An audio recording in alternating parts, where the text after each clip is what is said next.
est-ce que, moi je pense, est-ce qu'on a,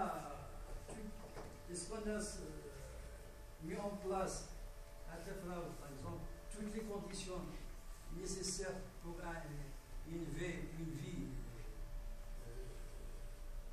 une bonne vie pour attirer par rapport à Casablanca. Je comprends pas. Non, je dis non.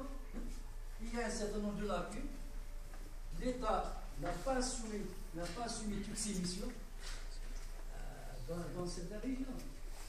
Et il y a avec des conséquences sur l'homme et la femme. Mais incriminer la femme ou l'homme rural parce qu'il n'est pas formé. Oui, il n'est pas formé. Pourquoi? Il ne peut pas se déplacer. La mobilité, pourquoi? Mais ce n'est pas la faute de l'homme et de la femme. Il faut chercher des solutions ailleurs. Alors, mais je pense que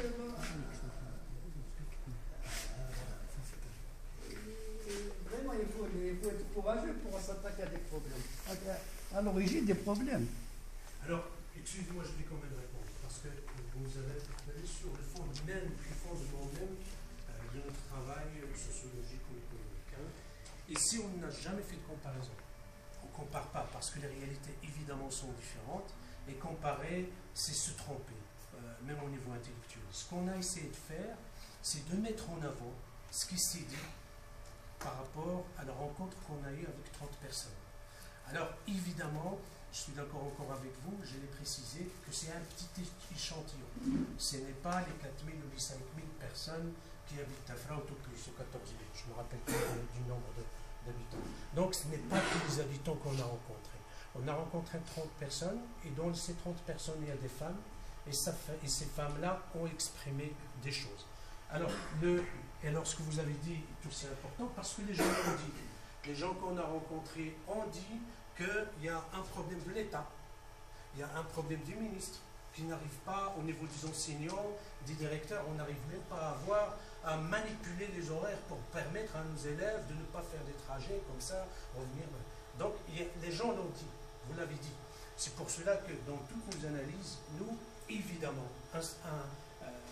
sans prétention et modestement, en sociologie, on n'implique jamais, on n'interpelle jamais un individu en faisant abstraction du reste.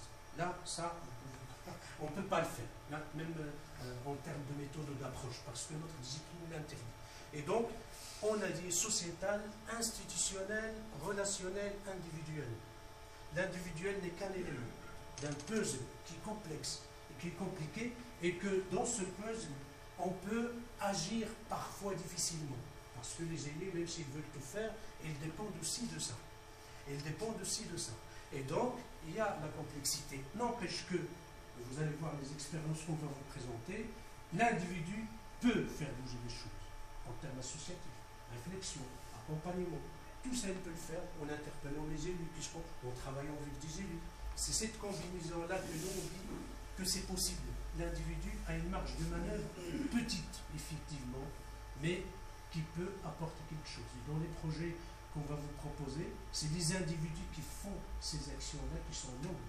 Si le folklore, entre guillemets, le culturel de Tafraout est préservé, ce n'est pas l'État qui l'a préservé, mais un ministre, hein, déjà des siècles. C'est les individus, les groupes, les communautés qui l'ont préservé. Parce qu'il y a une conscience, parce qu'il y a un travail sur nous-mêmes à un certain moment pour préserver et qui l'ont pérennisé. Mais maintenant, essayez de voir et je pense que vous faites la globalité, mais en extrayant un peu, en ramenant un peu la spécificité, en disant qu'il y a quand même des zones où on peut agir, nous, individuellement. La femme peut agir, mais on ne fait pas non plus une différence entre les femmes et les hommes. On l'a dit au début, on a rencontré des femmes et des hommes qui ont parlé de la femme.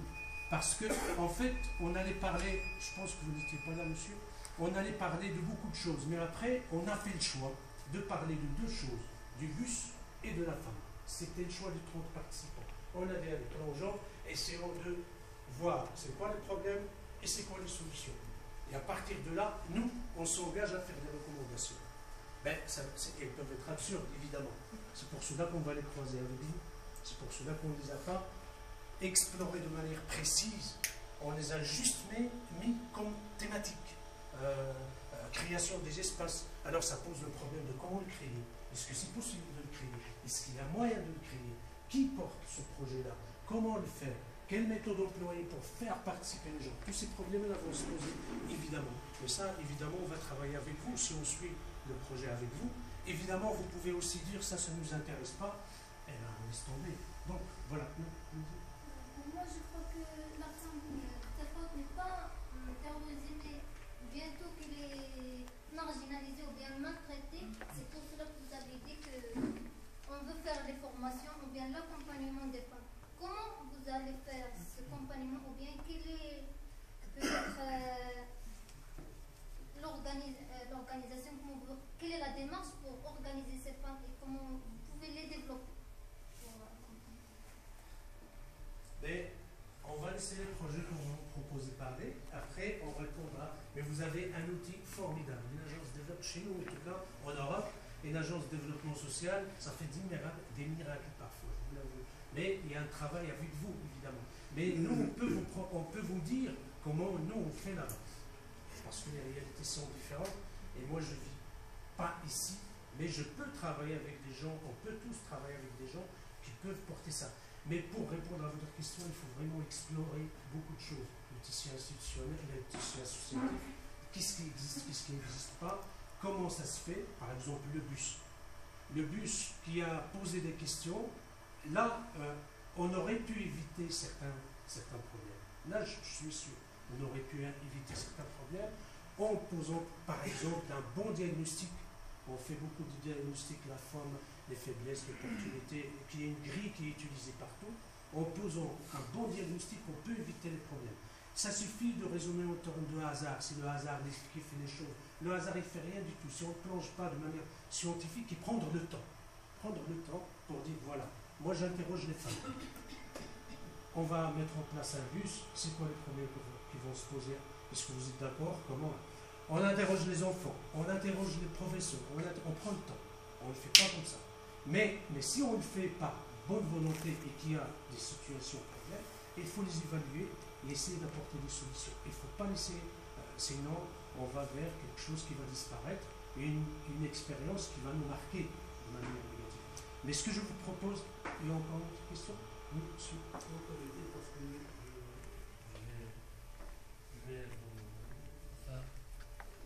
Vous avez oublié de parler d'un vidéo, c'est l'exode au Irak. C'est ce fléau-là qui a laissé beaucoup de choses qui reflètent la situation du monde, surtout à Tafraout, comme un monde rural. Et ça a des répercussions négatives, que ce soit sur la femme, ou que ce soit sur la relation homme-femme. Par exemple, sur la femme, c'est la femme qui se préoccupe de tout. Économiquement, c'est elle qui s'occupe de tout. L'éducation des enfants, tout. Et en ce qui concerne la relation homme-femme, la femme aujourd'hui, je vois la femme aujourd'hui de Tafraout est exploitée par l'homme dans 3 volets. Elle est exploitée sexuellement, elle est exploitée politiquement, surtout dans les campagnes électorales, parce que c'est les femmes qui constituent la majorité du corps électoral. Elle est exploitée dans les coopératives. Parce que les coopératives, il faut savoir que les coopératives, la majorité des femmes qui travaillent, qui forment des coopératives sont analphabètes. Et c'est les hommes qui s'occupent du côté financier de ces coopératives, si vous comprenez. C'est la réalité. On ne peut pas cacher la réalité des choses, mais c'est la réalité. Et merci. On n'ose pas dire les choses chez nous, c'est ça. On dit toujours, mais il faut parfois oser les dire pour pouvoir trouver des solutions. C'est vrai que les femmes l'ont dit, mais d'une autre manière. Il y a quand même on a dit ici, on a exprimé le concept d'instrumentalisation. L'instrumentalisation, on veut dire ce que vous avez dit, en l'éclatant, on a parlé des politiques, c'est vrai, à un certain moment, de l'économique, l'exploitation. On n'a pas cité les coopératives, mais on dit quand même qu'on est exploité économiquement, qu'on reste à la maison, et des choses comme ça, c'est l'homme qui on est dépendante. Et sexuellement, mais ça s'est dit dans un autre cadre. La veille de notre rencontre, Fatima a rencontré plusieurs femmes qui ont dit cette chose-là. Donc cette partie, les trois axes étaient vraiment là. Donc, mais on n'a pas eu le temps. C'est vrai qu'on n'a pas eu le temps. Alors encore une fois, ici, on a fait vraiment un mini-diagnostic. C'est une petite chose. Si on avait le temps, on va explorer chaque élément. On reviendra vers vous, on va vous embêter presque jusqu'au 11 dit. Vous allez dire, allez dégager de votre tafrate, mais bon, parce que le diagnostic soulève aussi des problèmes. Faire un diagnostic, c'est interroger les gens sur leur réalité pratique, sur leur pratique au quotidien. Et là, en s'interrogeant, on remet en question, évidemment, le pratique, nous, en tant qu'hommes, en tant que femmes.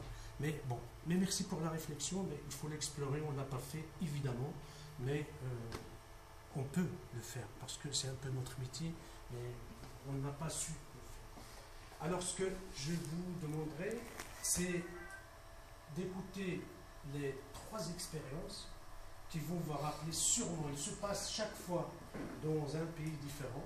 Hein. Il y a le Chili, Ricardo, qui était professeur à l'université d'Ancud et qui était aussi ancien collaborateur scientifique de l'université belge. Et il va parler de ça parce qu'il a beaucoup analysé, il a travaillé avec les élus, beaucoup avec les élus justement des deux pays, de la Belgique et de chez nous. Si on arrive à faire ça nous-mêmes, c'est bien. Dominique Leborgne qui va traiter aussi une expérience des frontières France-Belgique, mais dans des quartiers on fait participer les femmes, on fait participer ce que nous on appelle en sociologie les non-publics, les gens qu'on ne voit pas, qui ne s'expriment pas mais qui existent. Mais c'est ceux-là qui font la réalité du projet, ceux-là parfois qu'on ne voit pas du tout. Et donc, comment on peut les faire participer, qu'est-ce qu'ils disent, mais dans des réalités évidemment urbaines, qui sont vraiment différentes. Avec Ricardo, c'est des réalités semi-rurales, donc qui rejoignent un peu ce qu'on vit ici sur notre région. Et évidemment, à Mohamed, il y a des jeunes, oui, il y en a quelques-uns, on va parler d'une expérience dans un quartier difficile de Bruxelles, où on a travaillé à faire participer les jeunes qui n'ont jamais participé, mais qui, quand même, à travers des projets concrets, ont participé. Donc on va commencer par Dominique.